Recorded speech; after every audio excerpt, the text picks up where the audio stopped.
Welcome, dear listeners, to the Speak and Flow podcast, where we dive into unique strategies and experiences to help you and your team achieve maximum potential, clarity, connection, and flow. Today, I have an amazing leader, humble yet so experienced, Dr. Axel Meierhoefer.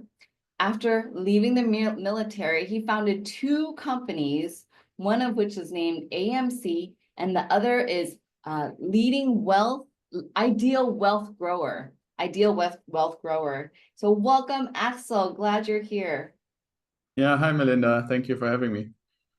Thanks for joining us today. We're going to dive into leadership and those who are struggling with transitioning and being a manager into an executive or a strategic leadership role. But before we get into that, can you share with us, what are you passionate about what you're doing right now?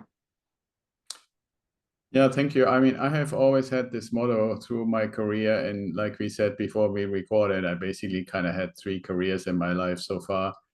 I think it's gonna stay with 3. And that is, yeah, and that is helping others help themselves become successful. And that's what I'm passionate about. And, yes, you can lead a large organization. I was in the military, a leader of 800 people at one point. And nowadays, when we talk about ideal wealth grower, it's mainly one-on-one. Now I'm still leading my company, and there's more than one person, obviously, but so you can do it across the whole spectrum. But on every level, large or small, it's always, for me at least, the passion to see that people can become successful with my help and with engaging them into things that get them ahead.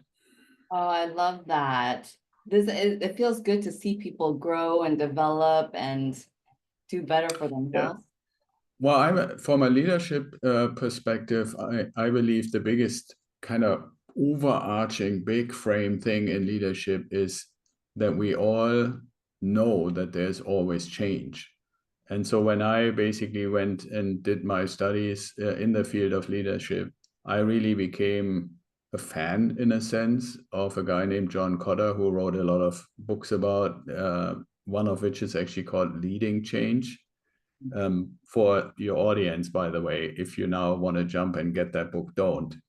There's another one that's called Our Iceberg is Melting, which is the same content, but it's in a fable rather than in a dry textbook style. So rather get Our Iceberg is Melting than Leading Change. But the main thing, and you just asked the question, that I would say in this context of helping others help themselves, is one of the 8 steps that John Kotter describes is celebrate the small wins.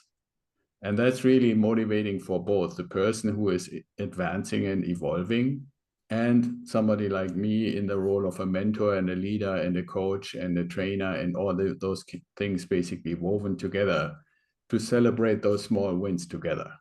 Yeah. That's kind of like really like recharging the battery for another goal, Yes, because otherwise it feels like we're never going to get there. Well, yes and no. I think when we look at John Kotter's approach, we have small wins on the path to the big win, to the big reaching, to reaching the vision. And oftentimes what actually in organizations, what we find, and I'm sure your audience is very interested about that, is that what we thought the vision, the big goal achievement was 5 years ago, and what we're pretty sure it will be or should be going forward, is changing almost constantly, right? So yes, some big picture things may remain the same, but when it comes a little bit more to what do we want to do next year or in 3 years or in 5 years, it's constantly changing. So the small things kind of adding up and adding up and adding up, and every once in a while you need to do a little bit of a course correction. But that's really the process that's motivating, that keeps people in companies for decades sometimes. Right. Well, it sounds like you are versed and interested in change and helping people transition through change. Can you share with us, what have you found when leaders or managers specifically, when they are moving up into more leadership strategic roles, what are some of the challenges that you see are happening? Well, the biggest thing that I have seen and hopefully successfully helped people to overcome is that we have, from a human perspective, in my opinion, in my observation, a tendency to look at what is working, what makes me successful, especially when you're in this situation where there may be 1, 2, 3 people that become aware in an organization that there is an opportunity to advance. And like you were just asking, Melinda, let's say you're advancing from a senior manager role and you would like to get into like a senior director or somewhat like vice president executive role. And when you ultimately are the person who is being selected to get that advancement, that career change, we have a tendency to believe that what got us there, what the people that made the decision, it's you and not any one of the other potential candidates. They picked you because of what you have done in the past successfully. And it's a human nature, normal thing to think, okay, if I just keep doing more of that, I should be fine in this new role. And for most people, when they go through their career until they get to this transition from management to leadership, that is actually a true assumption. Mm-hmm. But when you really look at what is management and what is leadership, and a lot of people, I've always cringed a little bit, they use it almost synonymously, and it really isn't or shouldn't. Management is basically turning a directive or a strategy into reality. Mm-hmm. Whereas leadership in an executive or strategic role is coming up with the directives and strategies that will get the organization in the direction of the vision for the next 2, 3, 5 years. Now, what you're doing today, or what you're doing in this fiscal year or this fiscal quarter, is based on what those people in the executive role have come up with 6, 9, 12, 18 months ago. Mm-hmm. Right? Interesting. So you are basically turning something into reality that they thought about in the past, while they are thinking about what do we need to do for the next 10, Right. 12, 18, 24, 36 months. And when And you made that transition, all you have probably seen is getting a directive from a senior executive or executive. Here is what we want you and your team to do. Make it happen, like a little bit like Star Trek, right? Like number right. one, make it happen. And then you are number one, you turn around, get your team and make those changes, adjustments, and so forth to turn what they said is the strategic goal for the next 3, 6, 9 months, turn that into reality. But that has And nothing how? to do. Yeah, go ahead. Oh, yeah, no, there's nothing. You can finish. No, I'm just saying it has nothing to do with actually coming up what that direction should be. Right, right, right. And how much does the communication have to play with, do with this? Well, it starts out with when somebody tells you, here is what we want to achieve in your particular area of responsibility.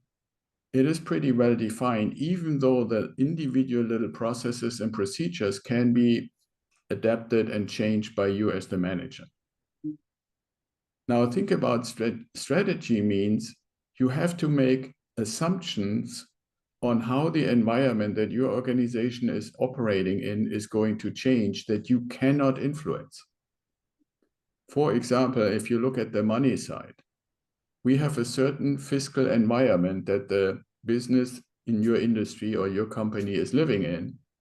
If suddenly, like we have seen, for example, in 2022, interest rates on pretty much anything goes up like crazy, all your great plans that you were putting together 2 years ago about how you would borrow money, make investments, buy machines, produce a product or so forth, may not be possible anymore. Right. While that's something that you couldn't anticipate. So the strategy that you had that would project a trajectory of growth that is based on certain interest rates that you pay on short-term, medium-term, or long-term credit is out the window. You need a new strategy. And even when you make that new strategy, there are influencing factors that you cannot predict, you cannot be sure. But when you turn around and say, okay, we have at least some confidence that this strategy of, for example, reducing cost of production so we can actually avoid to have to take on more credit has merit, Mr. or Mrs. Management, go and do it. Mm-hmm. this is also a little bit the aspect of taking responsibility for the strategy, right? Because that's why you're in that role. That's why you make the big bucks, because you have to come up with something that has unpredictable components to it. Whereas typically anybody else in the organization is executing on what you told them needs to be achieved. Right. So the communication has to be very strategic. How do you balance between if it's the transparency in terms of me being a leader at the strategic level? How do you balance like complete honesty versus, hey, I really don't know, that fine line of communication? Well, there are a couple of things to consider. In most organizations that I've seen, and as a consultant for AMC, I've been in many, from smallest startups to really, really, really big organizations, like more than 100,000 employees. And what I'm seeing is on the management level and below, there is a certain competition between the different divisions and departments, and sometimes geographical locations or product groups or all those kind of things. You know, people are basically measuring themselves on how successful and how quickly are they actually turning the strategy into actionable and measurable things. When you are on the executive level, you are basically required to tap into, as a group, into the common expertise of everybody on the executive team. So any kind of competitive thinking is one of the things in communication that you should leave behind when you transition from management to leadership. What your competitive aspect is with other players in the industry. It is with the ability to judge whatever the external environment and all the different little tuning knobs that you may have available to tap into, how those are best interpreted to come up with good strategies for your organization. But it's much more like, okay, we are now a really close-knit team, and only when every player is actually working and communicating, and so the transparency within that team leads to something, and I know that management people typically hate that, and that is the question of what does the rest of the organization need to know? Because it's one thing to have the transparency within the executive team and really putting all the cards on the table, everybody sharing what are we looking into, who is taking on which part, where do we do research, where do we actually talk to other players, even sometimes competitors, versus how much of what we are discovering are we communicating to our organization. And it's not secrecy in the sense of keeping necessary stuff from you, but really the true meaning of the term need to know. And it is very, how should I say, in my experience, people struggle a lot with it.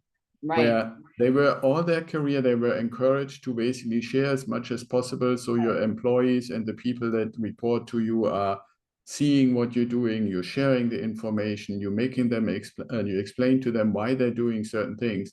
And now you're getting into an environment where it's not advisable to do this 100% of the time. Right. Yeah. It's also in some way, if you really look at the big picture, sometimes necessary, because if any one of the big external factors changes, then what you had thought would be the right strategy going forward may not work anymore. And it makes a huge difference if you already communicated it in the way of a goal, or if you had only considered it as one of five.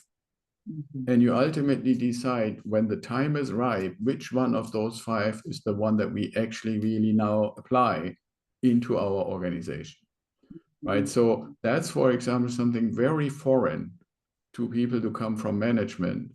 The same is like in a way, when you're in management, you have a very predictable environment. You know the number of resources, and if it's not enough, you apply for more. You know your budget and how much you can spend. You know what the prices are. You know what kind of machinery you have, and if it's not sufficient, you apply and ask for improvements. When you get into executive management or into the executive leadership role, you can't easily predict what you need. You can't easily predict how the market is going to go. I mean, I think one of the, when we're talking not just in theory, but in practice, if you ask Jensen from NVIDIA if he would have ever anticipated what has happened to the company in the last 2 or 3 years, I believe he is honest enough to say no chance. No chance, because nobody had predicted the amazing advent of AI and the fact that almost all of it is nowadays done with GPUs and no longer with CPUs. Every hardware company was priding themselves on semiconductors and CPUs and memory chips and all that stuff that we know 5 years ago. That was the industry. And graphics processor units. To think that graphics processor units are the thing that is going to be AI and the biggest hardware component in AI, he didn't know this, and nobody else in the world anticipated that, except for maybe some scientists, right? But then when the whole thing opens up and he has basically order flow that is just off the charts, right? How do you keep it together? How do you direct your organization? How do you actually handle it when suddenly one of the next products that you want to put in the market has some delays because of supply chain interruptions or stuff like that, right? And how do you guide? That form of leadership situation is totally different than somebody who manages the team that is supposed to make the sufficient amount of wafers so you ultimately have a product, right? So all this kind of stuff is, I guess, in a nutshell, and I know that you would ask me that anyway, when you make that transition, you are already massively ahead of most other people in most other organizations when you have the awareness that that transition will require you to almost start over on how you treat your job. I know that you're going to ask me this, Melinda, and I may be jumping a little bit ahead, but what I'm basically saying is if you are aware that this is coming, you're approaching this new role in a different way, right? So instead of saying, I know my job, it's just another promotion, you have to almost assume you don't really know what your job is going to be and how to do it because it's so different. And we discussed what kind of differences, and we're only really scratching the tip of the iceberg you're going to face. So one of the things, and I've seen this many times in executive teams when a new person is joining, is to be humble, to be respectful, to be open, and to be inquisitive, to say, hey, I've not been here before. I have done a little bit of research. I have come to realize that there are a lot of things that are very different than what I've been doing before. Would you be, and that goes then basically to everybody else who is in the executive team, be willing to spend a little bit of time and tell me, how does this really, in the practical way, work as we work together? And I'm actually have advised as a consultant through AMC many leaders who were in this transition to literally say, hey, can you spend a little bit of time with me telling me how you mastered this transition? And what have you seen that would help me to get into what it means to be an executive as quickly as possible? And then you gather quite a bit of input because everybody has a different view on it. Everybody's personality is a little bit different. Everybody's starting point was a little different. Everybody's expectations were a little bit of different. And when you gather that, it's almost like doing a little bit of like an interview series study, so to speak. You can kind of start seeing, this is at least my experience, you start seeing which behaviors and which things that those other fellow executives are telling you about resonate with me, where you can say, yeah, I feel like from an emotional perspective, yes, I can do this. And some of them might tell you something that you might say, I don't think this is for me, which doesn't mean you shouldn't try it. But, we have a pretty good idea what we're good at and what we're not so good at, what is easy for us, what is hard for us. Right. And as a starting point in the new role, I would always advise, try to replicate or find your own way with those things that you know that you're relatively good at, and take the other things as a challenge. And while you're doing this, if you give yourself, like, let's say, like 6 months or something, like, you will start developing your own part. And then the other component to that is, what do you want to be known for among your fellow executives? Right? What is your specialty? What are your principles? I have always advised people, and that's, by the way, true for almost any role, but I think it's especially true for executive roles, is be open to tell people what I call how you tick. like in my case, right? I'm German originally, so I really hate it when I wait for somebody that made a promise on showing up at a certain point of time. And you know, I would do this thing like in this movie, you know, where the guy cut off his arm to be on time. You know, now he didn't do it to be on time. But the thing is, you know, when it's important enough to you, you can set expectations, right? Punctuality is one, or like, for example, promises on communication, since that's your core thing, is how do you communicate? I, for example, tell people right off the bat, I'm a blabbermouth. I can tell stories about 22 years of flying jets in the military for weeks. So I give you permission. If you had enough of it, or if it gets too long, regardless where we are, just cut me off and say, hey, can we do this another time? And I won't be angry or anything. I just sometimes, you know, get so far into the weeds that somebody needs to stop me. And those kind of things, right? Now you humanize yourself, you humble yourself, you're showing a little bit of who you are and how you tick. It's not in your resume, it's in your behavior ultimately. Right. And if you do this relatively early and you show openness and interest on what have you guys done that made it successful, and why did you think that I would be a good addition to the team? Right? Because they have expectations too. Exactly. Nobody gets promoted in a role just to be there sitting and warming a seat. Right. So all those kind of things I think are important. And if you communicate that in a proper way, if you don't come across as somebody who can't, you know, for 5 minutes or 15 or 20 minutes, step back and say, I'm grateful for the opportunity. Right? Those kind of things, it's a lot of these behavior things that play a role. And if we ask ourselves, I challenge anybody listening to us or who is in this situation, it doesn't have to be executive. How long does it take you when you listen to someone to find out if there is a positive vibration with them or not? Right. And when you do that, and when you ask that, now put yourself on the other side. What does that feel like for you? Like, what do you, how long does it take for you to find that out? And also, what does that feel like, or what happens when you know? I'm curious. Well, I would say there are two scenarios in that. The first is if it is a genuine person who is, like, in a sense, consciously describing him or herself in their communication. I can find it out probably within one time meeting them if I have a positive vibe or not. The other thing, in about equally fast, is not good or bad, great or not so great, you know, my next buddy or not buddy, but the binary, is he or she faking it, or is it true? Is it honest? Is it a real person? And what I'm finding, yeah, that the sad part of that answer to your question is, I don't know why, but too many people fake it and think they get away with it. What are your clues? How do you know this? Well, if it starts, for example, with body language. Yeah, I agree. Right. One thing that I oftentimes, when somebody starts a conversation with me, and if it's about a topic that I have at least some idea about, I ask them an open-ended question, which is very common for me because I'm coming oftentimes from a coaching background, so it's like second nature. Right. And I love to go like 2-3 levels in, like the Socratic method, 1, 2, 3 levels in.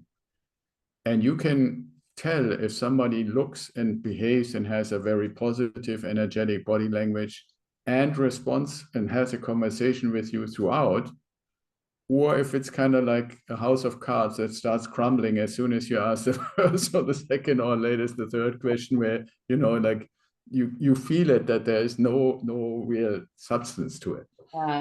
And I mean, I'm never saying, you know, just because somebody doesn't have some good answers to 1 or 2 questions, I make a judgment. But you can start saying, okay, well, so was that a one-time thing, you know? And I ask those kind of questions that open up new avenues to say, okay, well, so we just spoke about that. I'm really curious. I don't know you that well yet. What other things are you interested in? Right. And somebody who is fake gives you something else that they think is aggrandizing them. But the problem is if you do the same thing again, and after 2 or 3, it doesn't take very long, 2 or 3 of those kind of little vignettes, so to speak, it is pretty obvious if you have a genuine person who is warm and sharing and interested and knows their stuff or not. Right.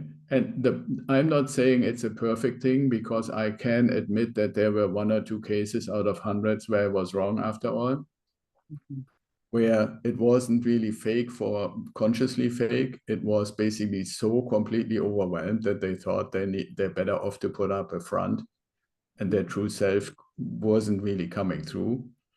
But it's really, really rare. Very few people are that good an actor that they can pull that off consciously, right? Like subconsciously, we do all kinds of stuff, but consciously is very hard. That's fascinating. It's all great insights, especially as you become more of a strategic leader, to be able to read people, understand people, get curious about them, learn about them quickly, and to know Yeah, how. absolutely. And I want to say one additional thing for your audience, because more and more, even though it might not feel like that when we listen into the political realm right now, but I believe more and more things are happening on an international or global scale.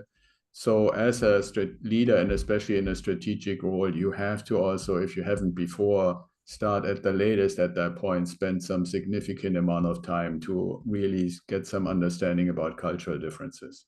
Right? Like I've seen it's, for example, very common. I come originally from Europe, especially Northern Europe, that people are very matter of fact, very direct. And if there's an issue that is on the table, or we come together from God knows where, how far, that it's pretty clear, we have some pleasantries for 2 minutes and then we get to the point. There are places in the world, if you do that, about an hour later, the meeting is over and nobody knows why.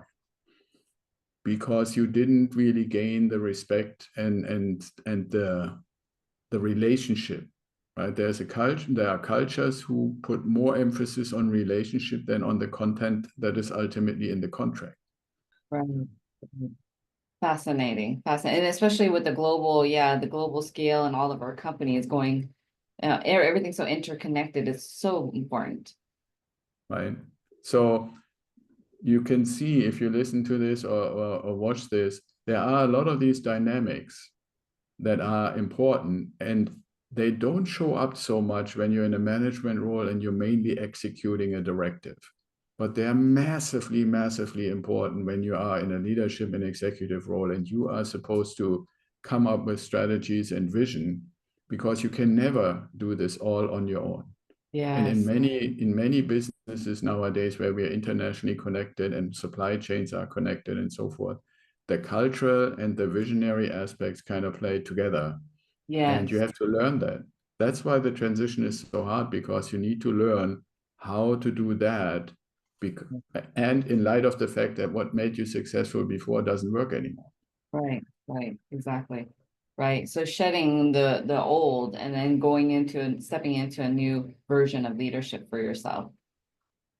Yeah, exactly. And I think one of the nice little things for people who haven't had the chance to do this is, if you look at something that you're really good at. I said, coming from Europe, there is, in many, many trades, there's something called mastery, and being a master of a trade, like a master plumber, master mason, master carpenter, and so forth. And reaching that mastery when it comes to applying the skills is basically similar to getting through the management. And when you then the master in the skill, and you have proven it, and you got certified and everything, and now you're getting permission to teach others how to become a master. That is a completely different thing. And because the others, quote unquote, are not like you, they have different personalities, different experiences and stuff like that. That's what makes that a totally different thing than while you were going through it yourself. Right. That is, on a scale that is not executive level and management level, but in a more practical sense, that is a similar transition. Doing something successfully and teaching others how to do with their personality versus yours is about comparable to that kind of thing. And anybody who have ever tried that, right? When you ask yourself, be honest, when you listen here, how often do you get frustrated because people aren't the way you are when you want to teach them something? Right. You know? Right. And it starts oftentimes out with being a parent. Yes. Right? And then it goes into your workspace if you are in any kind of practical role. And it is like where you and I talk about at the pinnacle, basically, when you go from management to leadership or executive. So fascinating. And if anybody is struggling out there, I suggest that you reach out to Dr. Meierhoefer, AMC, because you can't do it alone. I mean, if you're stepping into something new like this, you have to have some support. You have no time to waste. And there's a lot of moving Absolutely. pieces. And so, yeah, I would recommend that. Well, thank you so much, Doctor. Can you share with the audience, what is one leadership takeaway? Just like one or two statements that you want them to remember. Yeah, it's hard for me to say just one. I would say, okay, I give you one. Ask yourself at the end of every day, if you ask significantly more questions than you gave answers. The ratio should actually be Pareto. In a leadership role and executive role, if you can get to 80-20 questions versus answers, you're doing it right. Wow, that's great. I like that. I'm going to start to apply that. It's hard. I've tried for many, many decades and I've never gotten close.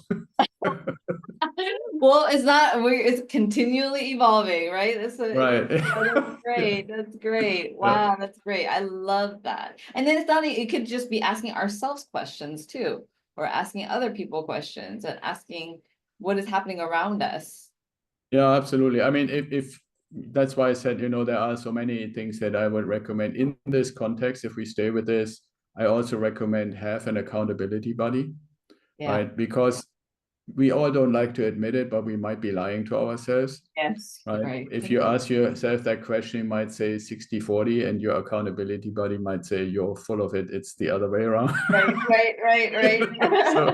So having somebody you trust and who really wants to help you and you want to help him or her, that is a great enhancement to this, like one thing to do. Because with anybody who helps you be accountable is also accelerating towards success. Right. We are all better when we have somebody who has our best intentions in mind, so to speak, and is wanting to help us, and we're doing the same for them together. I don't know how much faster, but you're for sure faster doing it.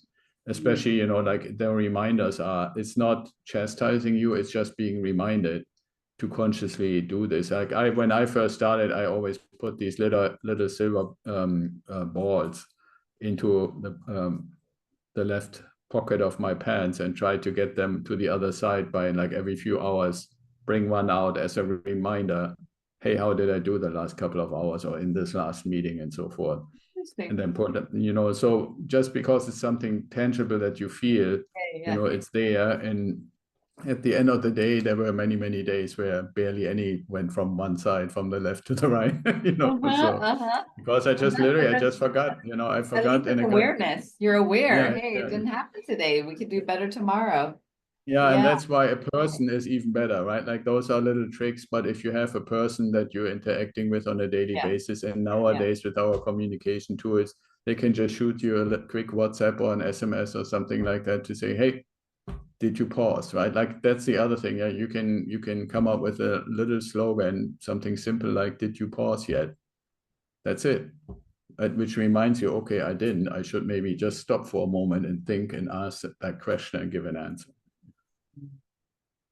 Thank you. That's great. That's great. Pausing and being the stillness. Wonderful.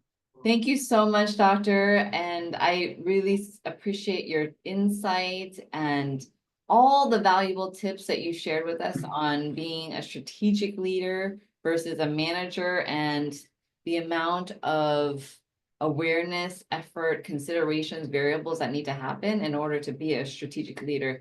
Everything from having empathy and respect, not only just the technical learning and skills, but also how to speak and be sensitive to cultures, and how to communicate when there's pressure, and information that needs to be shared versus to the strategic decision makers, or what does it need to be shared with our audience? So there's a lot of valuable tips, and I trust that our audience took away their nuggets, and I hope that you implement them right away on your day-to-day journey as a leader. And remember, anytime you have an opportunity to communicate with someone, you also have an opportunity to inspire, to connect, and to make a positive difference. Thank you so much for being here. Until next time, I'll see you later. Thanks for joining the conversation today. Are you curious on how you measure up with your ability to speak in flow? Come grab my free self-assessment at https://speakinflow.com/assessment. And I'll see you on the other side.